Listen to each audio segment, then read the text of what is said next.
So this is exercise 7.4, page number 171, question number 1. You have given a line 2x plus y minus 4 is equal to 0, which is dividing the join of a and b in the ratio k ratio 1. And we have to find the ratio.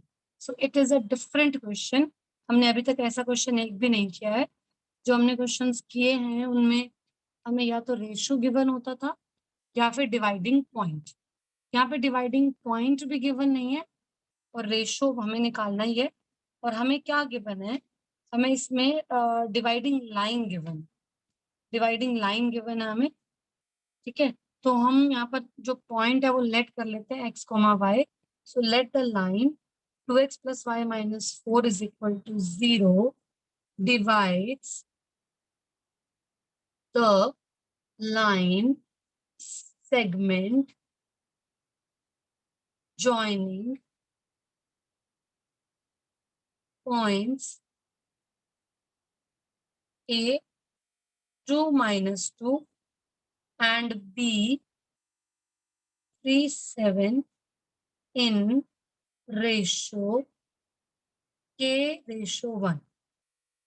तो bisection formula dividing point हमारे पास आता है left side में, bracket comma bracket. अब हम क्या करते हैं, k को मल्टीप्लाई करते हैं 3 से, 1 को मल्टीप्लाई करते हैं 2 से. ये हो गया 3k प्लस 1 2 ज़ा 2 अपॉन k प्लस 1. और दूसरा हो जाएगा 3 into 7, sorry k into 7, 1 into minus 2 upon k plus 1. ये हो गया हमारे पास एक्स वाई पॉइंट. बट यहाँ पे तो कोई फायदा नहीं हुआ. हमें क्या निकालना है, हमें इसमें निकालना है रेशियो. अब यहाँ पे हम इस लाइन का तो कोई यूज हमने किया ही नहीं अभी तक. तुम्हें लाइन का भी यूज करना है ना. तुम लाइन का यूज कैसे करेंगे, आपको एक बात सिखाई गई है बहुत अच्छे से, बहुत बार क्लास 9th में भी सिखाई है, वैसे भी बता रखी है. किसी भी लाइन के ऊपर कोई भी पॉइंट होता है, तो जब भी कोई पॉइंट किसी लाइन पे लाई करता है तो वो उस लाइन की इक्वेशन को सेटिस्फाई करता है. Every point lying on the line always satisfy its equation. ये बात आप आगे भी याद रखना, फ्यूचर में भी बहुत यूज होगी. मतलब देखो, चैप्टर करने का मतलब है चैप्टर के कॉन्सेप्ट समझ में आना चाहिए. लाइन का मतलब क्या होता है, लाइन का मतलब होता है एक स्ट्रेट लाइन जिसकी इक्वेशन होती है, जिसकी डिग्री 1 होती है. Linear equation represents a straight line and linear equation की डिग्री 1 होती है और वो एक स्ट्रेट लाइन को रिप्रेजेंट करती है. उस स्ट्रेट लाइन के ऊपर इनफाइनाइट पॉइंट्स होते हैं and those all infinite points are the solution of that very equation and they lie on that very line. और जो solution होते हैं उसमें आपका एक ordered pair होता है, that is x coordinate and y coordinate. x coordinate x की वैल्यू होती है और y coordinate y की वैल्यू होती है. So I repeat once more, linear equation is a degree 1 equation which represents a straight line and every straight line has infinite points lying on it. Every point lying on the straight line is the solution of the straight line and that point is having two coordinates, x coordinate and y coordinate. So here we have a point xy, number 1, lying on the line 2x plus y minus 4 is equal to 0. And this line, this point has two coordinates. If xy is equal to this bracket, means your x coordinate is 3k plus 2 upon k plus 1 and your y coordinate is 7k minus 2 upon k plus 1. So obviously this point will satisfy its equation as it is lying on the point.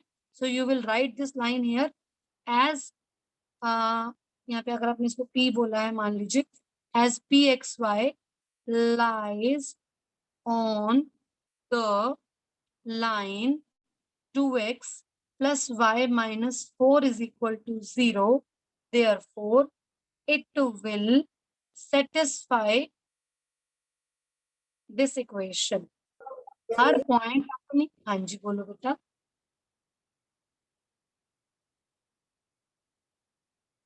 Is anyone saying something? Is anyone saying something? No, ma'am. एक second में जब कोई बोलता है ना मेरा pin वहां से चला जाता है, मैं एक बार पिन कर लेती हूँ अपनी उसको, अदरवाइज रिकॉर्डिंग में वो फिर दिखेगा नहीं।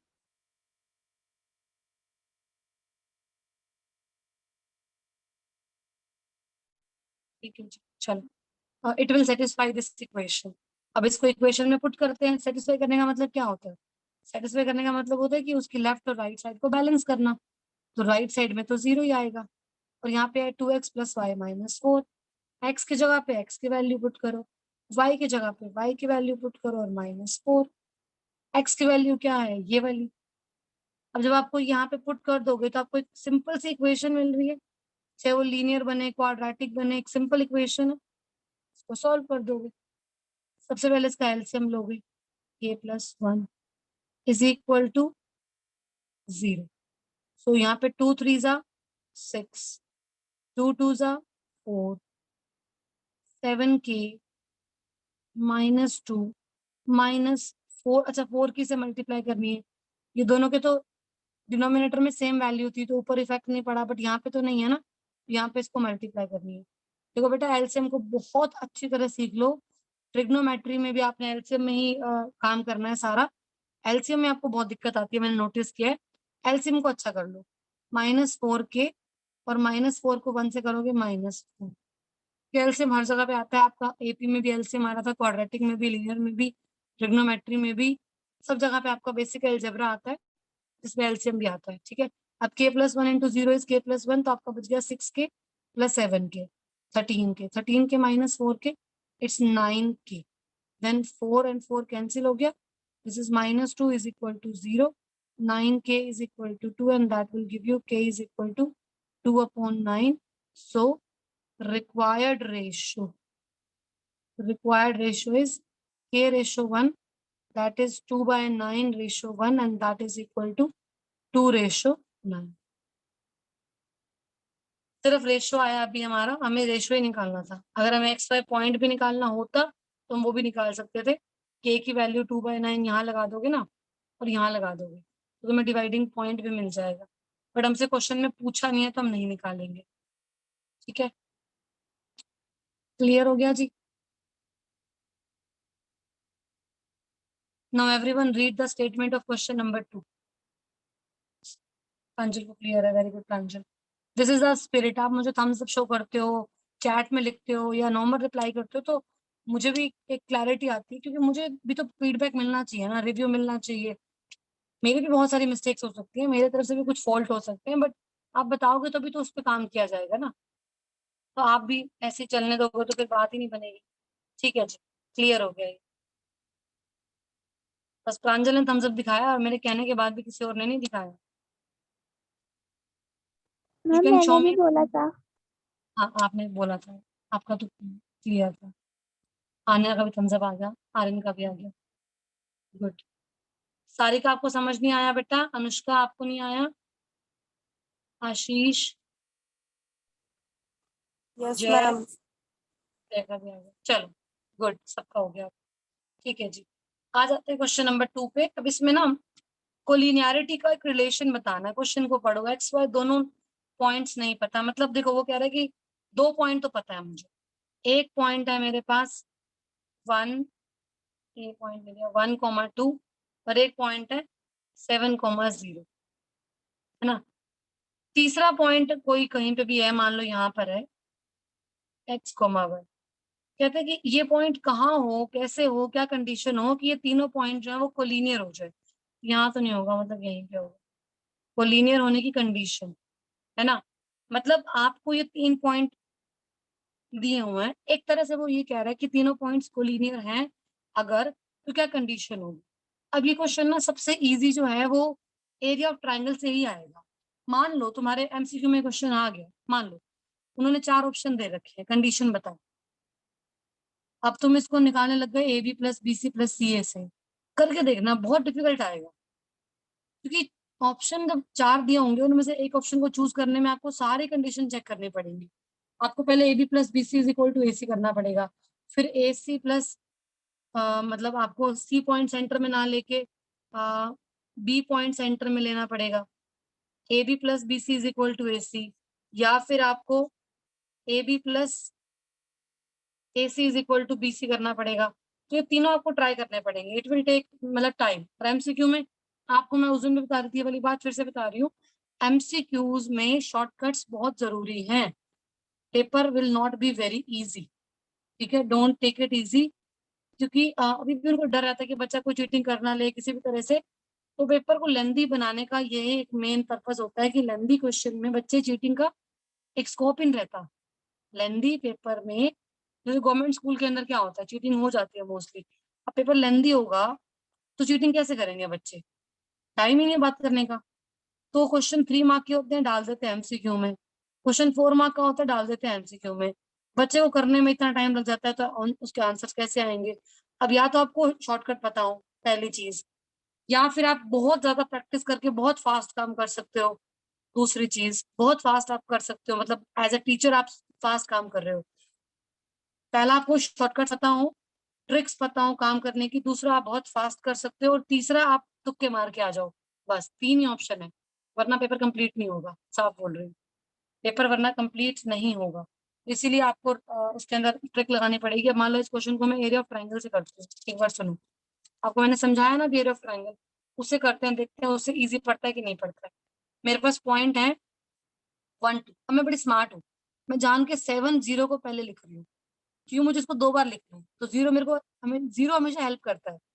जीरो जितना ज्यादा होगा उतना ही फायदा है ना, मल्टीप्लाई बाय जीरो खत्म हो जाएगा। अब स्मार्ट देखो, इसको स्मार्टनेस बोलते हैं।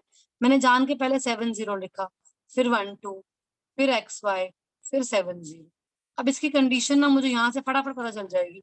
पहले आप लिखोगे एज, अगर आपको ये सब्जेक्टिव में लिखना है तो as points A x y B 1 2 and C 7 0 are collinear.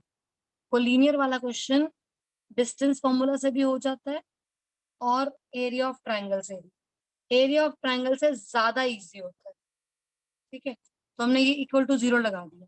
अब 0 लगाने का मतलब क्या है, 7 2 जा 14, 1 into 0 0, 1 into y y, x into 2 2x, x into 0 0, 7 into y 7y is equal to 0। Half into 0 तो 0 ही हो जाएगा, खत्म जी। ये तो 0 खत्म हो गया। यहाँ पे 14 14, ठीक है। y minus 7y minus 6y minus 2x is equal to 0। Question खत्म हो गया। बस आप इसमें से 2 कॉमन ले लो, -2 कॉमन ले लो, या तो यहाँ से बच गया प्लस एक्स, यहाँ से बच गया +3y, और ये बच गया -7, वहां जाके +7। ये आंसर, ये कंडीशन आ गई। अब ये शॉर्टकट पढ़ा ना, आप बताओ शॉर्टकट था या नहीं था। Yes ma'am. निकालते तो डिस्टेंस से बहुत लंबा पड़ता, करके देखना, ए बी निकालोगे, बी सी निकालोगे, सी ए निकालोगे, बहुत लंबा पड़ेगा। चेक करोगे, और एमसीक्यू में ऑप्शन 4 होंगे, मैच करना पड़ेगा आपको।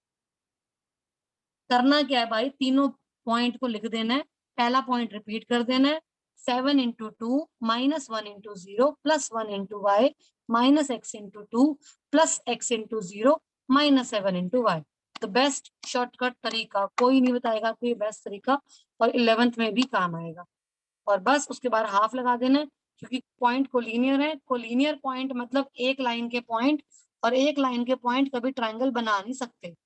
अगर ये ट्राइंगल नहीं बना सकते तो इनका एरिया हो जाएगा 0। इज इक्वल टू लगा दिया, 0 कंडीशन आ गई और आपका क्वेश्चन खत्म हो गया। This was your question number 2। समझ में आया, नहीं आया तो छोड़ देना, शायद ना भी आए एग्जाम में। कोलिनियरिटी वैसे हमारे कोर्स में है, लेकिन कंडीशन वाला डोंट नो आएगा कि नहीं आएगा। मैंने अपना फर्ज निभा दिया, करा दिया, समझ में आ भी जाना चाहिए। बट फिर भी अगर लग रहा है कि मैम एरिया वाला नहीं करना, तो आप छोड़ सकते हो। थर्ड क्वेश्चन पे आ जाओ। Find the centre of a circle. अभी काफी अच्छा क्वेश्चन है, जिसको हम होर्स में बोल सकते हैं। होर्स क्वेश्चन है। ये भी कई बच्चे कहते हैं कि डिलीटेड है, मैम मत कराओ, कुछ स्कूल में नहीं कराया जाता वैसे, चांसेस तो ना के बराबर है इसके भी। मैं करा रही हूँ। एक ट्राइंगल है, एक सर्कल है, सॉरी, वो 3 पॉइंट से पास करता है। कोई भी इसके ऊपर 3 पॉइंट आप बना सकते हो, ए बी सी। आज मैं आपको 2 3 न्यू इन्फॉर्मेशन भी दूंगी। एक तो सेंट्रोइड क्या होता किसको पता है सेंट्रोइड क्या होता है?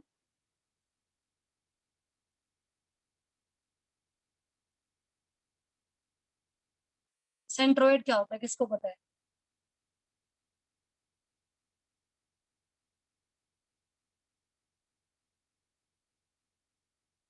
सेंट्रोइड होता है point of concurrence of three medians. किसी ट्रायंगल की तीनों मीडियन जहां पे मीट करती हैं, that is your point of concurrence. That is your point of concurrence. वो होता है हमारा पॉइंट ऑफ कॉन्करेंस जहाँ पे तीनों मीडियंस मीट करती हैं। ठीक है, जहाँ पे तीनों मीडियंस मीट करती हैं उसको बोलते हैं सेंट्रोइड। मीडियन क्या होता है, अभी नेक्स्ट पेज पे दोबारा बता देती हूँ मीडियन क्या होता है। और मीडियन अलग चीज है और ये वाला क्वेश्चन अलग है।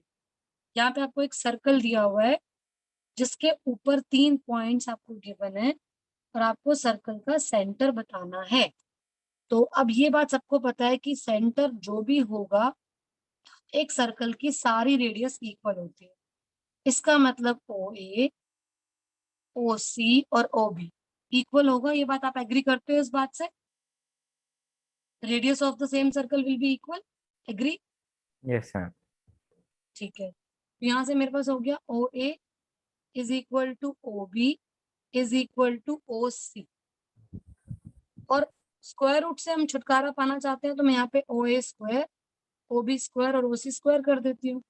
अब ओ ए स्क्वायर निकालते हैं, एक्स -3 होल स्क्वायर प्लस, ये पॉइंट दोनों 3 3 है ना, एक बार वापस से चेक कर लेना अपने कोऑर्डिनेट्स। कोऑर्डिनेट्स में गड़बड़ हो जाती है कई बार हमारी। अच्छा, मैंने पहले एक्स ओ सी निकाल दिया, कोई बात नहीं, पहले मैंने ओ सी निकाल दिया, कोई फर्क नहीं पड़ता। फिर आप ओ ए निकाल रहे हो, x -6 plus y -6, so it will become +6। और तीसरा है मेरे पास x -3 whole square plus y -7। अब ये हमारे पास एक नहीं, दो नहीं, 3 इक्वेशंस है। 3 कैसे हैं, देखो ये पहली वाली दूसरे के इक्वल है, दूसरी वाली तीसरी की और पहली वाली तीसरी की। 3 इक्वेशन है, मैं लिख के बता देती हूँ। X -3 whole square plus y -3, ये फर्स्ट है, ये फर्स्ट वाली सेकंड के भी इक्वल है और ये फर्स्ट वाली, अब इसके नीचे ऐसे 1 2 एंड 3 ऐसे भी लिख सकते हो। टेकिंग 1 एंड 2 ले सकते हो, फिर आप टेकिंग 1 एंड 3 ले सकते हो। अब यहाँ पे फिर से एक स्मार्टनेस, बेटा स्मार्टनेस काम आएगी। पेपर अटेम्प्ट सब कर लेते हैं, स्मार्टली अटेम्प्ट कोई नहीं कर पाता है। देखो, 2 बच्चे होते हैं, सेम टीचर से पढ़ रहे होते हैं, कई बार तो ऐसा होता है बच्चे ट्विंस होते हैं। मेरे पास एक ट्विंस बच्चे पढ़ते हैं, ट्विंस बच्चे 3 बच्चे हैं, वो तीनों मतलब इक्वल हैं, तीनों ट्विंस हैं। उनमें से एक बहुत स्मार्ट है, बहुत शार्प है, और 2 थोड़े से एवरेज है। तो ये हो सकता है एक ही माँ बाप के बच्चे होते हैं, एक ही क्लास में, एक ही स्कूल में, एक ही सेक्शन में, एक ही ट्यूशन पे पढ़ रहे होते हैं, बिहेवियर डिफरेंस होता है। क्वेश्चन सब लोग समझते हैं, अटेम्प्ट सब करते हैं, बट स्मार्टली अटेम्प्ट करना होता है कि टाइम भी वेस्ट ना हो, काम भी हो जाए। मतलब थोड़ा सा दिमाग लगाओ, कहाँ पे कहाँ कैसे स्मार्टनेस आप कर सकते हो। अब यहाँ पे स्मार्टनेस क्या है, ये जो हम लेते हैं 1 और 3, मैं 2 और 3 भी लूंगी अभी। यहाँ पे ये पूरी की पूरी ब्रैकेट उड़ रही है भाई, पूरी की पूरी ब्रैकेट। इससे बड़ा स्मार्ट आइडिया क्या होगा? ये भी एक्स -3 होल स्क्वायर था, ये भी एक्स -3 होल स्क्वायर था। तो यहाँ पे आपको ध्यान देना कि किस तरह से आपको हेल्प मिल सकती है कि पूरी ब्रैकेट ही चली गई। अब बचा क्या? बचा मेरे पास y -3 whole square and y +7 whole square. तो आपने यहाँ लिखा y -3 whole square is equal to y +7। अब इससे इजी हो गया, सिर्फ सिंगल वेरिएबल आ गया, काम आसान। जितने वेरिएबल्स जाते जाए उतना प्रॉब्लम सॉल्व हो जाता है। ठीक है, तो अब आपने इसका होल स्क्वायर खोलना। अब यहाँ पे बच्चे गलती कर जाते हैं जल्दबाजी में, बड़े अच्छे अच्छे बच्चे होते हैं, बट जल्दी में कई बार डाइवर्ट हो जाते हैं और स्क्वायर आइडेंटिटी लगाना भूल जाते हैं। Identity 3 square is 9 -2ab 6y, 49 +2ab 2 7 14y, y square और वाई स्क्वायर लो जो, और आसान हो गया। 6 को वहां ले जाओ, 14 + 6 20y, 14 को यहाँ लाओगे तो -14, 49 को -49 + 9, so 20y is equal to -40। 49 minus 9 is 40. So y is equal to -2. चलो जी, मुबारक, सेंटर में आपको एक्स वाई का y तो मिल गया। अब इस y को आप किसी भी इक्वेशन में डाल दो, आपको x मिल जाएगा। मैं इसको ले लेती हूँ, ये 1 था, ये मान लेते हैं 2। Taking 1 and 3, taking 2 and 3। आप एक काम भी कर सकते हो, आप पहले सिर्फ इसको स्टार्ट कर लो, फिर इसके लिए आप वापस, इसके लिए आप लिख लो टेकिंग, पहले आपने यहाँ पे लिखा टेकिंग 1 and 3, इसको 1 लिखो, इसको 2 लिखो, इसको 3 लिखो, टेकिंग 1 and 3, सॉल्व किया, y की वैल्यू निकाली। अब आप लिख रहे हो टेकिंग 1 and 2। सो पहली ब्रैकेट ले लिया आपने, x minus 3 whole square, y minus 3 whole square, x minus 6 whole square, y plus 6 whole square. और यहाँ पे हमारे पास y की जो वैल्यू आ रही है -2, वो आप पुट कर देंगे, y की वैल्यू पुट करेंगे तो ये हो जाएगा x square plus 9 minus 6y plus y square plus 9 minus, sorry यहाँ पे x था, यहाँ पे 6y हो गया। अब मैंने y की वैल्यू पुट नहीं करी, मुझे कर देनी चाहिए थी, मैंने बेकार में काम बढ़ा दिया। पहले वैल्यू पुट कर दो, -2 यहाँ पुट करो, तो ये तो हो गया x minus 3 whole square, x square plus 9 minus 6x, यहाँ लगाओगे -2, -2 -3, बेकार में आप पहले आइडेंटिटी खोलोगे फिर लगाओगे वैल्यू, काम बढ़ेगा। पहले लगा दो -2 -3 -5, -5 का स्क्वायर प्लस 25, काम इजी हो गया। X square plus 36 minus 12x, y की वैल्यू -2 प्लस 6 हो गया प्लस 4, 6 - 2 4 होता है, 4 का स्क्वायर हो गया 16।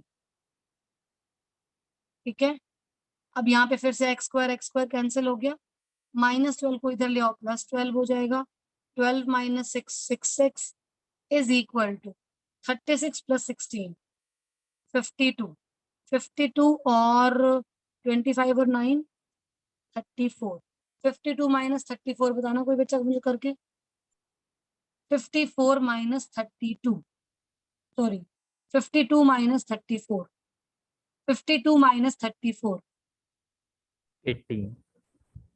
18। ठीक है जी,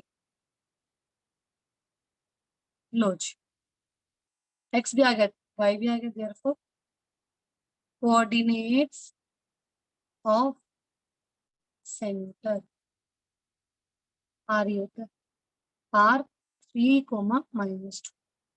क्लियर हो गया जी, सिंपल सा क्वेश्चन था, 3 पॉइंट्स दिए हुए थे, आपने डिस्टेंस ले ली, OA is equal to OB is equal to OC, square करने से आपका रूट चला जाएगा, एक बार 1 और 3 को लिया, पूरी ब्रैकेट चलेगी, और अगर ये ब्रैकेट नहीं भी जाती ना तब भी ये सॉल्व हो जाता है आराम से। एक एक्स्ट्रा क्वेश्चन भी कर लेंगे इसमें ब्रैकेट सॉल्व नहीं होती, पहले एक्सरसाइज कंप्लीट कर लेते हैं। क्वेश्चन नंबर 4 पे आ जाए, ये हमारा इस एक्सरसाइज का सबसे डिफिकल्ट क्वेश्चन है।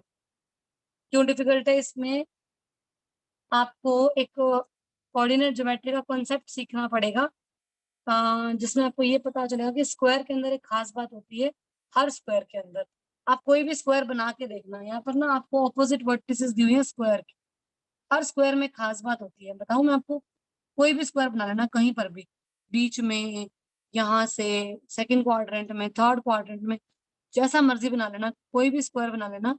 जब आप स्क्वायर बनाते हो ना, मान लो मैंने बना लिया स्क्वायर 5 और 5 का, और यहाँ पे बना लिया एक्स एक्सिस के ऊपर y कोऑर्डिनेट 0 है और y एक्सिस के ऊपर x कोऑर्डिनेट 0 है, मान लो मैंने ये बनाया, आप मेरे को अपनी चॉइस का कोई भी स्क्वायर दे दो, ये मत सोचना कि मैम ने अपनी तरफ से खुद ही कुछ मान लिया, खुद ही कराने बैठ गई, जो भी तुम मुझे स्क्वायर दोगे उन सबके अंदर मैं आपको दिखाऊंगी, हर एक चीज में, हर एक स्क्वायर में मेरा वाला पॉइंट वेरी प्रूव हो जाएगा।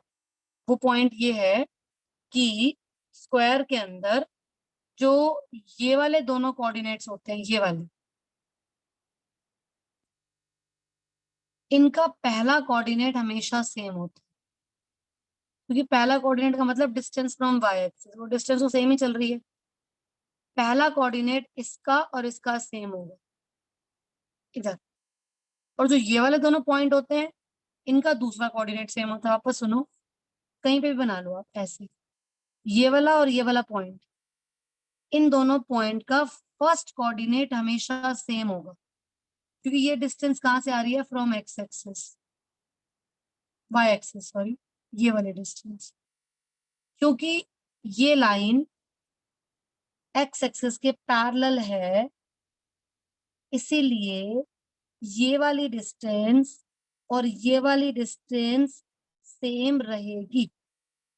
तो इस पॉइंट का और इस पॉइंट का पहला कोऑर्डिनेट सेम होगा, दूसरा कोऑर्डिनेट डिफरेंट हो सकता है, जैसे ये 5 और ये 2 हो सकता है।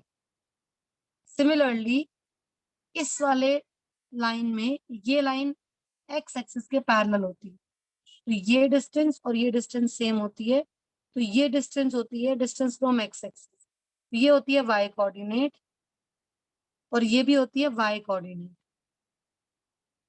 ये भी होती है वाई कोऑर्डिनेट और ये भी होती है वाई कोऑर्डिनेट, तो वाई कोऑर्डिनेट सेम होगा, मतलब ये 5 है तो ये भी 5 होगा, और ये वाला पॉइंट कुछ भी हो सकता है। I am giving you everyone, I am giving you just 2 minutes, 2 minutes मैं आपको दे रही हूँ, क्यों दे रही हूँ उसका रीजन क्या है, एक मिनट पॉज कर लेती हूँ, रुको पॉज।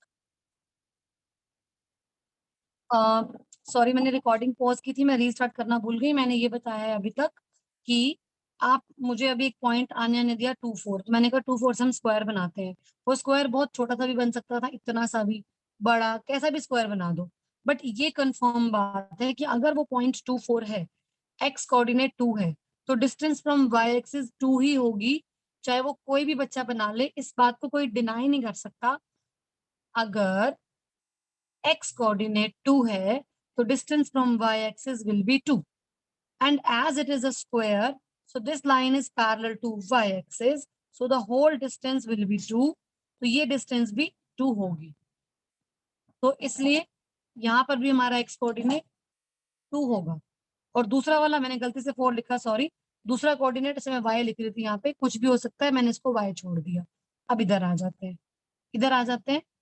अब यहाँ पे जैसा कि मैंने बताया कि फर्स्ट कोऑर्डिनेट है distance from y axis, second coordinate है डिस्टेंस फ्रॉम एक्स एक्सिस, ये डिस्टेंस 4 है, ये डिस्टेंस 4 है, ये डिस्टेंस 4 है, ये डिस्टेंस 4 है, तो यहाँ पर जो ये पॉइंट है इसका दूसरा वाला कोऑर्डिनेट 4 होगा, पहला कोऑर्डिनेट मुझे नहीं पता, मैंने एक्स ले दिया, ये वाई। तो ये वाली बात समझ में आ रही है, किसी भी स्क्वायर का अगर हमें एक कोऑर्डिनेट पता है, सिर्फ एक कोऑर्डिनेट पता है 2,4, 4, ये मैं पता है क्यों बता रही हूँ, एमसीक्यू में बड़ी हेल्प होगी आपको, पेपर एमसीक्यू आने वाला बेटा, इस बात को मत भूलना। एमसीक्यू में लॉन्ग क्वेश्चन आप नहीं कर सकते, टाइम ही नहीं होगा। एमसीक्यूज में अगर आप इसको कॉन्सेप्ट से निकालने लग गए तो आपको भैया 15 मिनट जाएंगे, और आपके पास इसके लिए 2 मिनट से ऊपर नहीं होते हैं। तो अगर ये 2 है तो ये पहला वाला 2 आएगा, दूसरा वाला y, ये 4 है तो इस पॉइंट का बाद वाला पॉइंट 4 आएगा, पहले वाला x। अब इधर आ जाते हैं, इस वाले का कोऑर्डिनेट आएंगे x, y। इस क्वेश्चन को ना मैं नेक्स्ट क्लास में दोबारा कराऊंगी, क्योंकि इसको आपको पहले प्रैक्टिकल अप्रोच से खुद ट्राई करना पड़ेगा, मैंने आपको इन्फॉर्मेशन दे दी है। सॉल्व इसको नेक्स्ट क्लास में कराऊंगी, उसका रीजन है, उसका रीजन ये है कि जब तक आप इसको 1 2 बार बना के ट्राई नहीं करोगे ना, आप रैंडम एग्जाम्पल लेना कोई भी नंबर और उससे ना स्क्वायर बनाना, 3 4 पॉइंट लेना, 3 4 स्क्वायर बनाना और कोऑर्डिनेट्स ढूंढना, फिर हम इस पे बात करेंगे नेक्स्ट क्लास में। अच्छा, मेन टाइम क्या करें, हमारे पास अभी 3 मिनट है इस मीटिंग को ओवर होने में, नेक्स्ट ज्वाइन नहीं करनी है, 3 मिनट में हम काम करते हैं। फिफ्थ क्वेश्चन आता है हमारे पास, एक आपके सामने एक स्कूल का पिक्चर है, एक class 10 student of secondary school in Srinagar, Krishna Nagar, sorry, Krishna Nagar have been allotted a rectangular plot of a land for their gardening activity. Sapling of gulmohar are planted on the boundary at a distance of 1 meter from each other। मतलब आपके सामने जो triangle दिया हुआ है ये एक sapling है गुलमोहर की, फ्लावर की जो भी इसमें है। तो आपको मेनली सब तो इन्फॉर्मेशन आपका एक कहानी बनाने के लिए दे रखी है, पढ़ोगे तो टाइम जाएगा। आपको इसका निकालना है, पहले तो कोऑर्डिनेट्स निकालना है, फिर एरिया निकालना है, ठीक है। एरिया को छोड़ देते हैं। अब यहाँ पे ट्विस्ट क्या है, ये क्वेश्चन आपका एमसीक्यू में आ सकता है। कैसे? एक बार ए को ओरिजिन लेना है, जब ए को ओरिजिन लेते हो ना तो ये कोऑर्डिनेट्स अलग आ जाते हैं। बुक में आप देखो क्वेश्चन, ये देखो, अगर हम ए को ओरिजिन लेते हैं तो ये क्यू पॉइंट होगा 3,2, आर हो जाएगा 6,1 2 3 4 5 6,5, पी पॉइंट हो जाएगा 4,7। लेकिन अगर आप सी को ओरिजिन लेते हो तो 1 2 3 4 5 6 7 8 9 10 यहाँ पे आएगा, आपके पॉइंट्स बदल जाएंगे। तो ऐसे क्वेश्चन आपका केस स्टडी में आ सकता है। मतलब बच्चे को कोऑर्डिनेट्स नहीं पता लग रहा तो क्या पढ़ लिया उसने, कोऑर्डिनेट्स ढूंढना, डिस्टेंसेस निकालना, है ना, ऐसे वाले क्वेश्चन आएंगे। एरिया तो छोड़ दो इसका। 6 क्वेश्चन पे आ जाते हैं। 6 क्वेश्चन भी हमारा सेक्शन फॉर्मूला के ऊपर ही है। 7th क्वेश्चन जो मेन है वो है सेंट्रोइड पे। सेंट्रोइड के बारे में भी हम डिस्कस करेंगे नेक्स्ट क्लास में। और 8th क्वेश्चन छोड़ दो, वो नहीं आने वाला। वैसे तो 8 भी रेक्टेंगल वाला ही है, 8 भी कर सकते हैं। पहले 7 देखो, सेंट्रोइड की बात कर लेते हैं, फिर मैं वाइंड अप कर दूंगी। सेंट्रोइड मैंने बताया आपको, 1 मिनट है लास्ट। किसी भी ट्राइंगल की तीनों मीडियंस का कॉन्करेंस पॉइंट, मीडियन क्या होता है? का मिड पॉइंट, इसको ऑपोजिट वर्टेक्स से ज्वाइन करेंगे, मीडियन 1 बन जाएगी।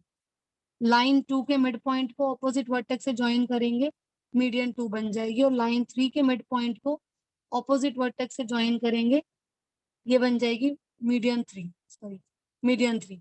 ठीक है जी, 1 2 3, A CP, A Q and B R, ये 3 मीडियन है। जहां पर ये मीट करती हैं इसको सेंट्रोइड बोलते हैं। और सेंट्रोइड के जो कोऑर्डिनेट्स होते हैं वो होते हैं, तीनों का फर्स्ट कोऑर्डिनेट ऐड कर दो अपॉन में 3, और तीनों का सेकंड कोऑर्डिनेट ऐड कर दो अपॉन में 3। बाकी हम करेंगे नेक्स्ट क्लास। ये फॉर्मूला है, जो भी कोऑर्डिनेट होंगे जैसे 1 2 3 4 5 6